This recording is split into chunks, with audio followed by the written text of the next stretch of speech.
Fala galera, 3 de acréscimo, tá no ar. Um fim de semana em que a dupla Bavi pontuou, finalmente, né? Sem nenhum dos dois perder. Mas o resultado do Vitória é muito... Isso aqui é otimismo. Não olhando o copo meio cheio, né? É bem cheio, tá engordando quase. Resultado do Vitória bom, venceu lá o Atlético Goianiense. Agora, na minha opinião, foi mais que obrigação, né? A repercussão na internet, a galera não gostou muito do jogo do Vitória. O torcedor do Vitória tá um pouco mais crítico, eu tô gostando disso, porque de hoje que eu tô um porrada tá que nem desde você. janeiro, é óbvio, mas tem que ser. Velho, você tem um time que tem qualidade e um time que não joga bem. Fez a obrigação dele, que era vencer o Atlético Goianiense, fez o resultado, ó, fantástico. O desempenho, ó, uma porcaria. Foi o Vitória contra o Atlético Goianiense, conseguiu jogar de igual para igual com o lanterna do campeonato e jogando feio. Um time que até começou bem. Marcação adiantada, pressão, e depois foi bagunçando. Tem um recorte em um lance do Atlético Goianiense. Foi até um impedimento, que é aquele lateral do Eduardo sai na cara do gol.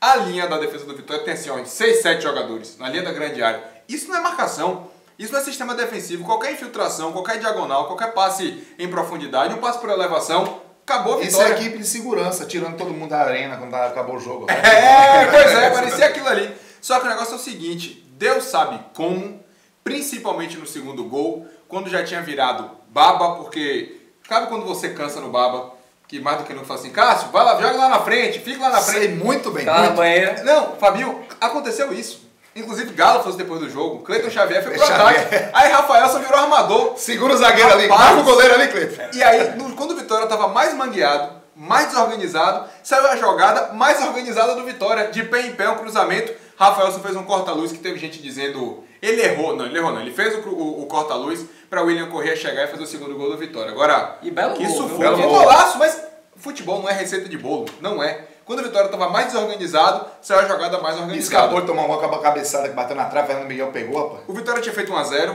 naquele gol de André Lima, né? Patrick levantou a bola na área, Cleiton Xavier apareceu nesse bem. momento o Vitória tava mal. Tava mal no jogo quando achou o gol. Achou o gol. De repente, David acertou a trave na jogada individual, partiu pra dentro, limpou a marcação, bateu na trave. Tem que fazer mais isso. Só que aí no segundo tempo, meu amigo, o Doriva meteu o Atlético pra cima e foi Walter, e foi mais outro atacante, e tirou o volante, o Atlético foi pra cima na pressão, o Atlético cruzou 51 bola na área do Vitória.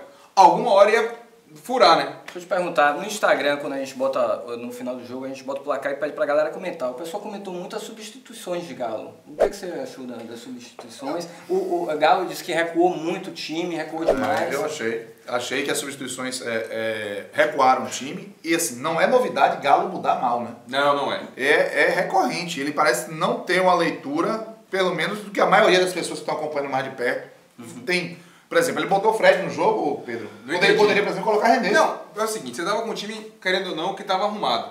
Do jeito desorganizado do Vitória, mas não tava comprometendo. Ele perde o volante por lesão, substituição forçada. Todas as 3 substituições, você não pode criticar Galo por ter feito. Você pode criticar as escolhas. Pra entrar, né? Aí ele me tira o William Farias e coloca Fred. Aí colocou o Ramon para marcar a volta de maneira individual. O Ramon era lateral, era meia, era volante, era lateral marcação esquerda. Era de encaixe, virou uma marcação individual. E virou um zonal bagunçado. E aí o Vitória, que estava vencendo por 1-0, tomou a pressão no lance do escanteio, que o Atlético ensaiou uma vez, ensaiou a segunda, na terceira casquinha, Andrigo estava livre para comparecer e fazer o gol de empate do Atlético. Mas aí Galo tira o William Farias e coloca Fred, bagunça o sistema defensivo do Vitória. Perdeu o Iago, colocou o William Corrêa, ok. E quando ele tirou o André Lima por Rafael, essa outra substituição 6 por meia dúzia. O problema é que essas substituições acarretaram no quê? Cleiton Xavier e Carlos Eduardo jogando 90 minutos e não tem perna pra isso. Cleiton Xavier, gente, virou atacante. Rafaelson tava jogando de meia, marcando o lateral na direita, marcando o lateral na esquerda, vindo armar. O elenco já é curto. Quando você deixa jogadores, que aí a gente não pode crucificar também Galo, não. Mas quando você tem jogadores que não tem condição física para aguentar 90 minutos, é como se você tivesse menos um dentro de Agora, como é que é a situação de William Farias aí? Porque o Vitória que já vem sofrendo sem Chiesa, né, que é uma liderança, querendo ou não, técnica. 3 meses fora, né? Vai ficar 3 meses fora e o William Farias assustou com a questão do joelho dele. Como é que tá? Será que... Tá fazendo o tratamento, ele já tá recuperado, mas saber se ele vai pro jogo do meio de semana ainda é dúvida. E sabe que eu fico preocupado? E aí vale até para Bahia e Vitória, não só pro Vitória. Eu tenho a impressão que os treinadores dos dois times enxergam os times menores do que são e muito menores do que esses times querem ser, pretendem ser.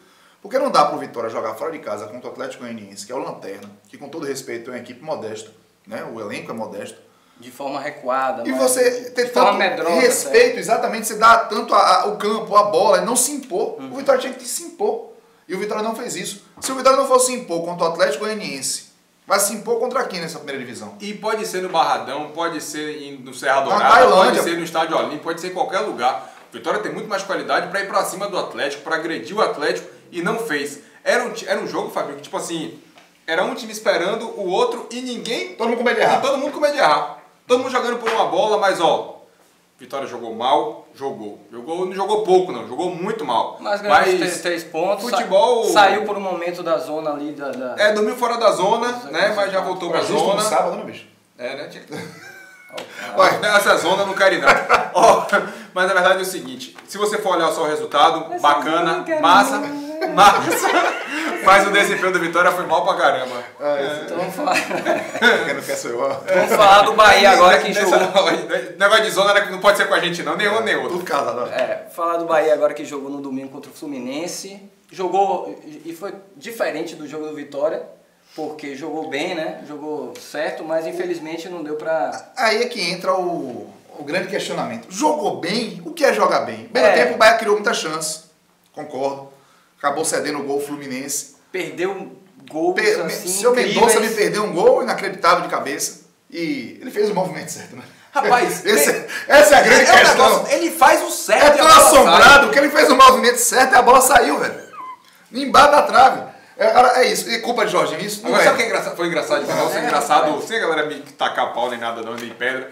É que ele perde o gol, a torcida já tá xingando ele todo. Ele sai, torcida, vambora, Meu filho, você errou o gol, velho. Porra dentro do gol. O cara é colombiano, pô. O cara não tava entendendo direito. É o que tá acontecendo, só pode entender agora. Fuso horário tá trocado. Por que eu acho que dizer que o Bahia jogou bem talvez seja um exagero? Porque o Fluminense veio, e os times já estão percebendo. Posse de bola, não, tudo bem. Bola arame liso da porra. 68%. Sim. Quantas chances o Bahia criou? Falta eficiência, claro. Falta meter a bola pra dentro. É por isso que o time vem aqui e dá uma bola ao Bahia.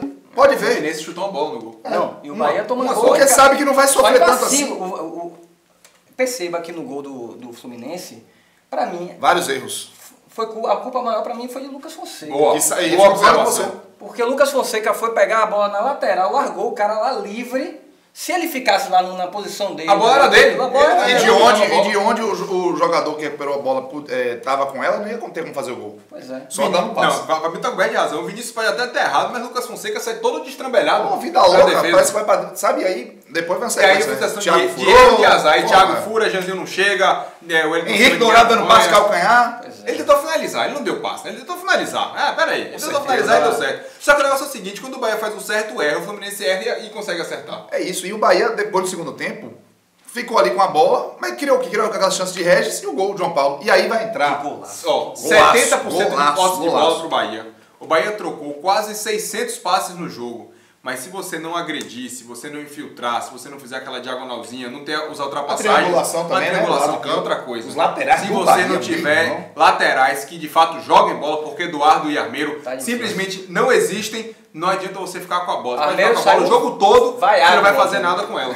Eu vi, inclusive, um jornalista, amigo nosso, André Ozeda, ele postou o seguinte: uma esquerda perdida, uma direita podre. Pena desse torcedor do Bahia com seus laterais, sabe? Fazendo uma relação com a nossa política, que a gente evidentemente não vai entrar nessa, mas realmente as laterais do Bahia estão bagunçadíssimas, sem qualidade. E aí, meu irmão, não tem também santo que dê jeito. E agora, aí entra aquela questão. Jorginho, vamos falar de Jorginho Jorginho. é isso, como é que querem? Os pontos que eu acho que Jorginho estão dando mole. Só um detalhe, só um questionamento. Não tem Guardiola que dê jeito com essas laterais. Pera aí, mas por que ele não atacante que não faz gol? Só um questionamento. Momento de reflexão. Não é possível que não tenha ninguém da base do Bahia que jogue melhor do que Eduardo ou do que Armeiro e Matheus Reis. Na lateral esquerda você tem Juninho Capixaba. Na lateral direita você poderia tirar Eduardo e colocar Éder, que vinha jogando bem. Mas a base é relegada, que era para ter espaço, é relegada, e o torcedor também tem culpa. Porque quando os meninos da base entram, erram 2, 3 passes e não prestam mais. Mais gente que vem de fora, se duvidar, estão pedindo Michael Leite até hoje. Edson, quer mais exemplo? Isso foi uma bandeira Edson errou o lance contra o Botafogo. E que nunca foi hasteada. Edson errou o lance que deu o gol contra o Botafogo. O gol que provocou a derrota do Bahia.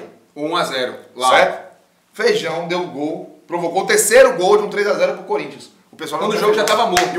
E os dois erraram de forma parecida. Forma. Eu quero dizer isso porque, assim, Jorginho, tem essa coisa. Júnior Capixaba, pra mim, tem que ter opção. Não é possível que a gente fique só entre Matheus Reis e Armeiro e um deserto de ideias ali. Agora, por que Matheus Salles joga e o Juninho não joga?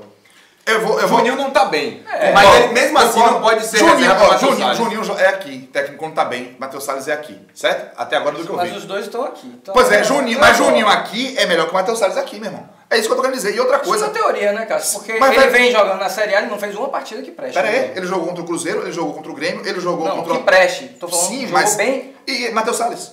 Qual foi a partida do Matheus Salles? Sim. No Bahia. O que eu tô querendo dizer é que a torcida do Bahia tá caindo numa armadilha que vem ano, sai ano, vem ano e fala a mesma coisa. Na Série A, sempre o principal culpado é o técnico. Eu não vejo culpado, mas a gente questionar algumas coisas dele, não quer dizer que ele é o principal. Tá muito claro que ele tem um elenco curto, que falta qualidade, principalmente na parte ofensiva. Vai trocar o técnico, agora, você acha que vai melhorar? Não tô dizendo que é isso, o que eu tô querendo dizer é o seguinte. De volta. Gente, o que eu tô querendo dizer é o seguinte, pelo amor de Deus, você não pode ter um técnico que fique lá e a gente não possa questionar as decisões dele. Na minha opinião, ele tá totalmente errado quando ele tem um time contra o Fluminense, tem a pior defesa da Série A, que é a pior defesa de Série A do ano, se notabilizou por tomar gol. E aí ele não bota Juninho como jogador de finalização e bola parada para botar Matheus Salles só dar passe curto de lado. Ele tem um jogador como João Paulo, que faz a função de Edgar Júnior, muito parecida com a de Edgar Júnior, e ele prefere botar Vinícius improvisado lá. Então, na minha opinião, ele errou também. Agora ele é o culpado principal, longe disso. A falta da escolha por João Paulo, de fato, pesou contra Jorginho. E da mesma forma que Rodrigão, mesmo sem estar 100% que ele estava com a amidalite, se podia jogar o segundo tempo, era muito melhor ter entrado com ele. Porque no decorrer do jogo você poderia ver o cenário que ia se desenhar e aí você poderia poupar ele. Então, Rodrigão dá pra aguentar? Se fosse pra improvisar Vinícius, era melhor botar Rodrigão, que entrou e teve mais presença na área. Agora, sabe uma coisa que foi engraçada do jogo do Bahia ontem? Curiosa, no mínimo. Sem um centroavante de referência pra brigar com os zagueiros dentro da área, o Bahia toma bola cruzada. Aí entra Rodrigão no segundo tempo, acabou o cruzamento. Agora tem mais duas coisas que eu quero falar. Primeiro, a gente tem que tomar consciência... Você tá falando demais, vai adiante logo aí. Que Bahia e Vitória estão se tornando clubes de Série B. Porque é subir... Eu tô falando de grandeza mesmo, o torcedor vai ficar chateado comigo, mas é subir e ano após ano é o torcedor, em vez de se divertir, preocupado em não cair.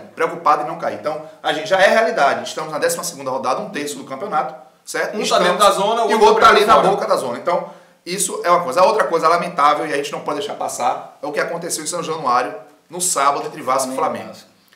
Eu já tinha questionado o Bolinho, o nosso diretor flamenguista. Tá feliz a ver com o Flamengo dele, mas o Corinthians tá na frente. Pois é. Ele tá aqui fazendo gestos bem carinhosos para a equipe. Exato.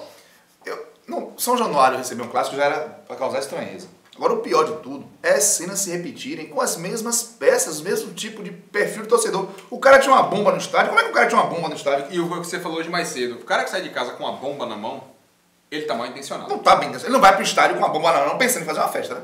E outra coisa, como é que essas bombas entraram em São Januário? Pois é. Agora, o São Januário estava preparado para um... Não, mostrou que não. Mostrou que não. Outra coisa. Não só que liberou, não só a infraestrutura não estava preparada, como o próprio torcedor do Vasco não está preparado. Pelo menos esse tipo de torcedor, né? Não dá pra generalizar o torcedor do Vasco. Você pune torcida, não bota jogo com 2 torcidas, né? Clássico.